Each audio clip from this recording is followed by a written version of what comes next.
Hello, and this is my playthrough slash review of Vampire the Masquerade Swansong. So, I'm going to leave the subtitles on for the characters, and I'm not going to read anything off the screen, so, that way y'all can follow along. I'm mostly just going to critique this game based on lore. I have seen about 10 minutes of the game, so it's, not the best looking game ever that I've seen, but there are, next to no Masquerade games out there, so, I just kind of let that go.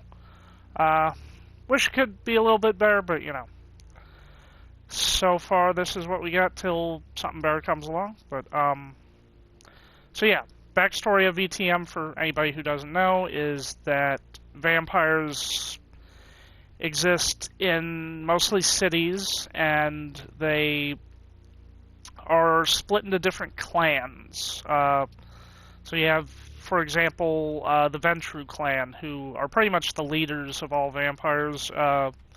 They can control people's thoughts, and they're usually rich, suit and tie wearing bankers, uber capitalists and whatnot. And then you got another one, say the Nosferatu clan, who is extremely ugly, but they can turn invisible, and they're the best hackers and spies. So you get about 14 different clans, and they're all completely distinct and different from each other, but they all, at their core, are vampires. So,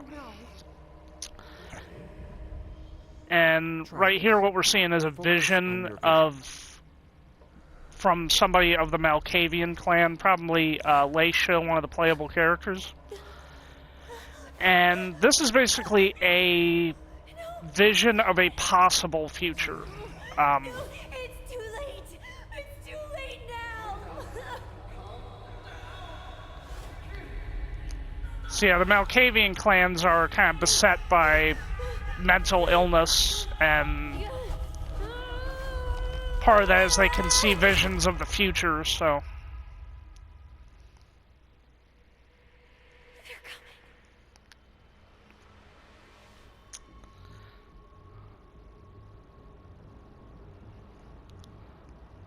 I mean, aside from the graphics, I am liking exactly just how the story plays out, which is kind of in tradition with VTM. The gameplay is not as important as, the roleplay aspect of the tabletop. This character, Leisha, who's a Malkavian, does have what appears to be a daughter, but I can let everyone know right away that that girl is not real. It's a complete delusion in her head. It's just part of being a Malkavian.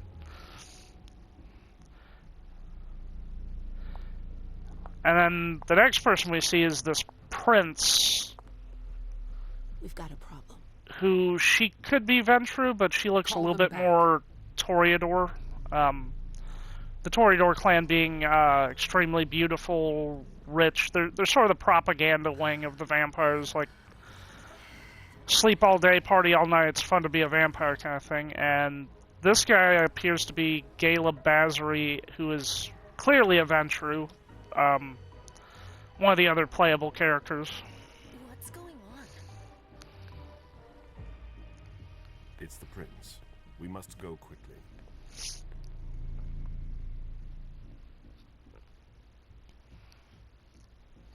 Now, of course, the last person you're going to meet is a Toreador named MM. Come on. Damn it. Hurry up. Calm down. And the rose symbol there is the symbol of the Toreador clan. If anything goes wrong, it's my head on the chopping block. Fuck. Damn it! It took Hazel months to convince the Hartford Chantry to ally themselves with us. So they finally accept, and then bam, a code red. There's never been a code red in Boston, damn it! This has gotta be bad, MM. So this beginning bit is like a little tutorial about how you use the, dialogue system, and it's way different than the tabletop. In the tabletop, willpower just gives you extra an extra push to anything you're already trying to do with your skills, but in this they're just basically using willpower as a stand-in for everything. It's a little bit different, but I you know, you just sort of go with it. So success on hard, you know, it breaks down pretty easily. She has nothing to hide, so. The Toreador are masters of social and emotional manipulation. You don't get it. I was in charge of organizing the party. But security is Jara's problem. Yeah, normally. except Jara is a member of the Primogen. I'm not. But you're a harpy. The prince will cover you. Generally, that word is excuse pronounced to take Primogen, but We'll it's see. okay. What do we do next? A lot of the words Everyone can see be if we move pronounced on many closer. different ways, but We clean I've house. always just heard it pronounced Primogen. But what is a code red? See, this would be the first time I'm hearing code red. It's one of those new V5 or 5th edition things, but generally it just basically means, you know, red alert, kind of Star Trek idea. Also, in this fiction, they cannot use cell phones or computers, so they have to rely on like low-tech note passing and couriers and whatnot. So Did you say this is the first code red in Boston? Ever since the fall of London, protocol is no longer a laughing matter. Whatever. They've been harping on that for 4 years now. They took away our internet access. Our smartphones. It's called risk mitigation. That's all. A code red is an any alarm signal vampire sent to who everyone to ignores say, the dangers "Watch out, we're of all in danger." the Second Inquisition, which is Everyone basically goes to the shelter FBI in and the this CIA house. hunting them For us, professionally, the prince. will not live very long. I'd have preferred worse. You're not even listening to me. So, as you can see, MM is just she's not very bright, so she'll have to lean on some sort of other skills. I guess she's very kind of a master of manipulation of somehow. The Toreador have special powers. All clans have different powers, but the Toreador specialize in supernaturally manipulating emotions. So, What do you mean by we clean house? Getting rid of our archives, our documents, anything that might betray our network and relationships.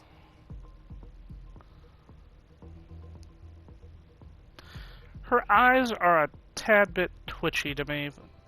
What comes after phase 2? Just pray that it never comes to that. Come on, tell me. We run, we leave everything behind, and we go into hiding. As far from here as we can. There's no way I'm leaving Boston. Everything I have is right here in the city. It took me years to build my clubs. I've worked too hard to give it up now. You won't have a choice. I know you hate coming here. Are you gonna be alright? What do you think? I know how to behave, Jay. Yeah, I know. Just keep your cool and it'll be fine.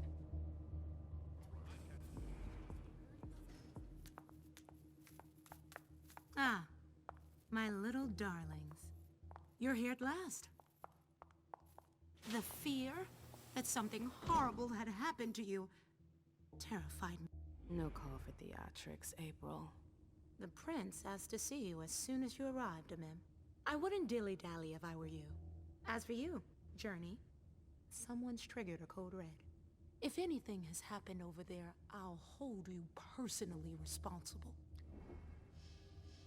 So as you can see, the eyes glow and whatnot. That's kind of how they've chosen to show you how different powers work.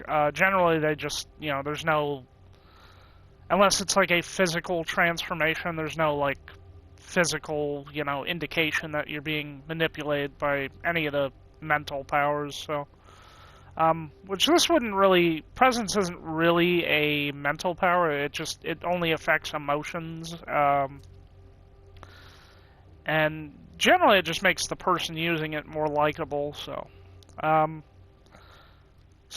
in both of these, it's, I guess, teaching you that you'll fail sometimes, no matter what, unless you have the right skills. So I'm going up against obviously a more powerful person, this April Bosley, who Got a little bit of the Michael Jackson vitiligo going on, but failure. You know, back in the day, nobody could bat an eyelash without you knowing about it. You must know exactly what Jay is being blamed for, don't you? Imem. My dear Imem. I adore you. Really, I do. But darling, please. You're way out of your league here. This alliance with the Hartford Chantry is crucial. The prince is on edge. We can't get through to anyone over there. What does this have to do with Jay? She was in charge of the whole thing, for goodness sake. Listen, both of you. So apparently I gained a trait from just talking to people that I can use to upgrade myself, so. Journey, you're coming with me. I don't see why. And as for you, So April Bosley wants to see you. appears to be the seneschal, which is like the vice prince. You know, when the prince isn't available, all of her duties fall to the seneschal, but we'll see exactly what she is. So this is the first time I'm getting to control my characters, so. It's gonna be a long night. And let's see. What do we have in the codex? So codex explains anything from the world of darkness. So clans, sects. Let's go with clans. Yep, they have them all here. So, and they, you know, just brief in explanation. So basically they only have all 13 clans in here. They just introduced the 14th clan in the tabletop game, but this is just going to have the main 13, but so you have... The basic concept is that they're all descended from the biblical Cain of the Cain and Abel story, so... Bruja, basic hothead fighters. Caitiff are clanless. They are of no bloodline. They just, for whatever reason, failed their tests of their clan, or they just, something went wrong when they were turned, so. Gangrel are wild beasts, often mistaken for werewolves. Malkavian are beset by madness. Nosferatu, extremely ugly. Toreador, the beautiful social climbers. The Tremere clan, who basically, when they keep talking about the Hartford Chantry, that's who they're talking about, is an alliance with the Tremere, who are members of the Camarilla, so I don't know exactly why they have to make an alliance with people who are already in their sect, but we'll see exactly how that plays out in the actual story. And then they're just listing the Ventru, because... So I'm guessing what this means is that a couple of the people you've run into are at least Bruja, Malkavian, or maybe April Bosley is Nosferatu, and her hideous feature is like the vitiligo kind of thing going on. I don't know. The Nosferatu always have some sort of physical deformity. I don't know if I'd count vitiligo as a deformity, but...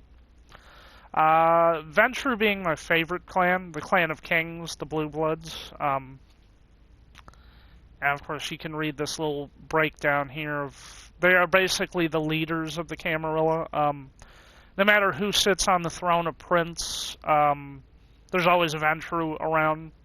Usually it is a Ventru, but there's always one around nearby to sort of steer them, kind of the power behind the throne thing. But yeah, that's basically how it breaks down. Welcome. And these are retainers who are probably ghouls. A ghoul being a human fed a little bit of vampire blood, but not actually turned. So a lot of princes keep them around for muscle or just, you know, daylight guarding and whatnot. So generally, this is referred to as a conclave. So it's usually some sort of meeting of vampires and whatnot. So. And who is this? Who's she, Caleb? Emem Lewis. She smiles like a toreador. Letters etched in bold right upon her teeth. What about that bearded guy who's swallowing his bile? Dejan Siaka.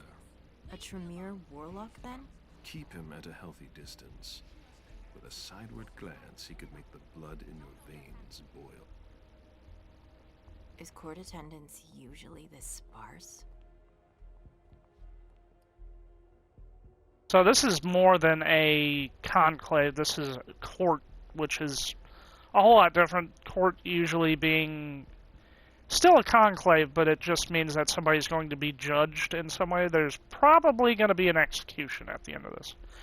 There are usually more of us. Everyone should at the party. She's talking too much, so. Ventru sort of compose themselves in a very Talk about yourself. particular way, very, you know. Do you? Not anyone here. And you'd be wise to do the same. I'd hate to be Caius right about now. Why? And this is an Second obvious house Nosferatu. security. This promises to be a busy night. I know what you mean.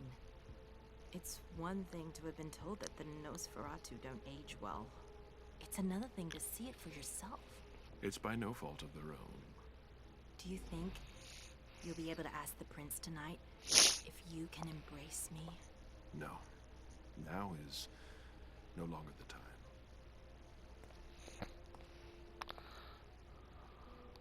And he is your child? Mr. Beryl Underwood.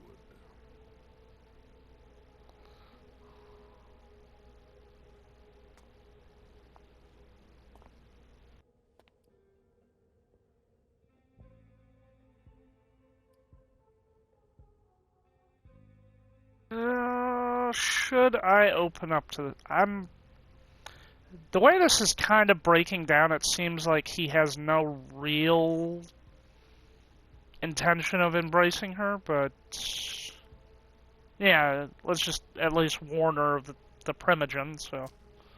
Tread lightly. He's a member of the Primogen. They're the check to the prince's power. The check and balance. They backed Hazel when she rose to power after Quentin King. They'd hoped to control her. What? Things didn't go as planned? I just have a feeling she will surprise them. Never forget that the court is a chessboard. We are monsters, and we sacrifice pawns. If you want to be a major piece, then behave accordingly. But Nothing can happen to you here. We're in the prince's house. She must be finished by now. Wait for me. This won't take long. It's out of the question, MM. I won't let her get away with this. All right. Calm down, Dijon. Where's Journey? What's it to you? Don't start with me. She was in charge of the party. She has to take responsibility for this. Leave her out of it. It's too late for that. Don't waste your time covering for her. She's not a kid anymore. I haven't heard from my child, and no one's able to get through to them over there. Go on then. Go and save Imani and stop wasting your breath. There are rules. Need I remind you? We're all stuck here. You're such a good boy. You'll never change. Dijon. So, generally, vampires don't walk around with their teeth out, but leave us. the teeth are usually only reserved for feeding. Some vampires, I guess, do, just as some sort of weird, you know, not having to hide and whatnot. I don't need your help. Mem, please. Stop calling me that. I was worried about you. You still haven't moved on, have you? So one of You're the always getting in my way. terms that they keep using is child, with an E that's sort of kind of an inside baseball kind of thing. Means, you know, the one you have turned. Then the person who turned you would be your sire. So, let's see, focus. So this is their version of willpower, is calling it focus. It just temporarily lets you up your skill, which is exactly what willpower does in the tabletop, but this is, you know, a little bit different, so.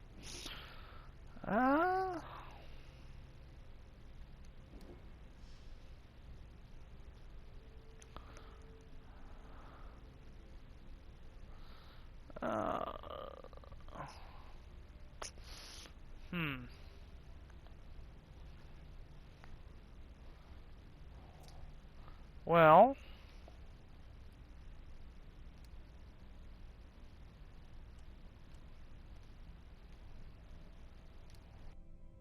So you have to have it, so you can't use focus if you don't have the skill, but if you have a skill, you can temporarily raise it, you know, so it costs more willpower, but I'm guessing it also costs blood. But no, there's no blood cost here, it just costs extra willpower, so. I got plenty of willpower, so let's go for it. I don't really like to lose, damn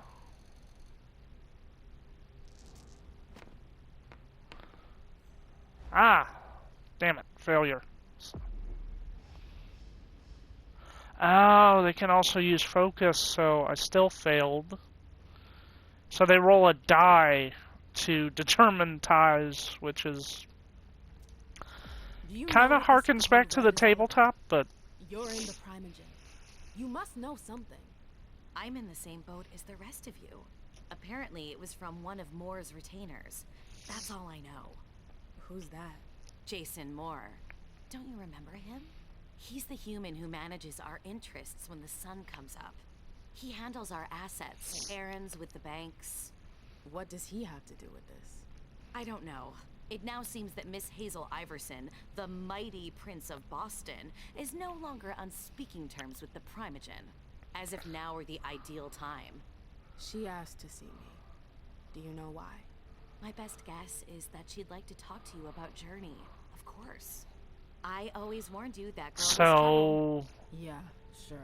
Any prince that ignores their Primogen won't be prince for too long. The Primogen don't have many powers, but they do have one specific one, which is they can dethrone a prince if it comes to that, but it's very rare that that happens. You don't really become prince without knowing exactly what you're doing, so... Answer the prince's summons. That was the way I came in. Who is this? Hey, Abby. Hey, MM. Abby, do you know what's going on? I'm sorry, but I can't. Please? I feel like I've been plopped down in the middle of a minefield. There are rumors about Journey. Rumors about how this is all her fault. Did you know that Jay was in charge of the party? Shit. I bet she's gonna take the fall for whatever happened. I don't think she's involved, but we've got to be on our guard. Well, so sometimes when you talk to people, the way it breaks down is not everything is a competition, but overarchingly everything with the vampires is a competition, so that while it may not appear to be that way, it usually is. So. Did you want something? There are no good guys in Vampire the Masquerade. You're all evil to some extent. It's just, it breaks down whether it's an acceptable version of evil, of just feeding and letting your prey go, or... That's not possible. Or, you know, if you're just a bloodthirsty killer, but generally vampires of the Camarilla are catch and release sort of vampires. Go to the prince's floor. So, this should be fun. The other two clans are the the sects are the Anarchs, who also follow the rules of the Masquerade. They just don't like to answer to the princes and go to court in the Camarilla. Even though the Camarilla demands that they do that anyway, so it's mostly children trying to rebel. Then you have the Sabbat sect, who are your typical evil vampires who believe that they are superior to humans and must rule over them, but generally they are mostly your typical movie monsters, lots of blood and a lot of black magic and sorcery. They're almost a religion. They follow a very Catholic sort of bent to them. Even the ranks within the sect they have like cardinals and bishops, so it's very Catholic inspired.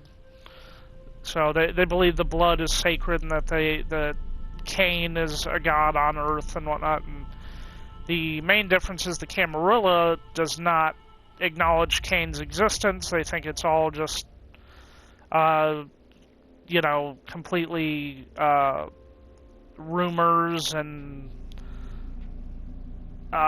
allegorical stories to explain kind of what they are. Like, Is everything okay, Mom? Penny for your thought? Nothing, Pumpkin. What were you? You saw pictures again? You're not going back to the Institute, are you? No, don't fret. I'm gonna stay here with you now. I don't like it when Richard takes you away. He's my psychiatrist. He's helping me so I can be with you. Mom has a little trouble sometimes. Remember? I see things that haven't. this is probably gonna break down that she killed her daughter. I know. And you have to And this is like some sort of coping mechanism, or... But 3 years was too long. Also, if you notice, the little girl has like just a little girl's imitation voice of Laisha, so it's just basically her speaking to herself. It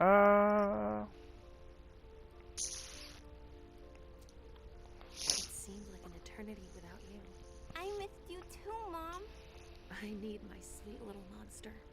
Mom? What's going on? Why does everybody look so upset? I think something serious is happening. I'm worried. I still haven't seen Richard. I looked for him so he could explain, but he can't be found. So, what do we do now? I was told to wait here because Hazel wants to see us. There are grown-ups coming, and your mother needs to talk to them. Oh, then I'll go hide, because grown-ups talk to me too much. If you want, sweetie. But don't wander off. Go on. Show me what you do to make sure no one spots you. Okay, here I go. Which generally that would be the obfuscate discipline, but that's not really, how you would do that. But Hey, Amen. so these would be the 3 playable characters in the story. So Hazel wanted to see me. That means she's extremely worried about the situation. That, or she's a major drama queen.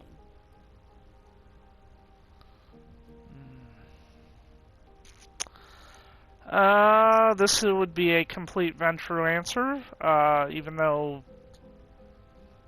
I wouldn't personally pick that answer, but this seems like his sort of I know this flow, before, but she's the leader of Boston now. You owe her respect before everyone, and in every circumstance. She is your prince. Are you lecturing me? First Siaka, now you. Why won't anybody give me a break tonight? Maybe you asked for it. Or maybe if you behaved in a manner more appropriate to the circumstances and our setting, then you'd better understand why everyone is so nervous. So I am going to pause it right there and do another one that'll just pick up right after this. So I guess this should be part 1, so back in a bit.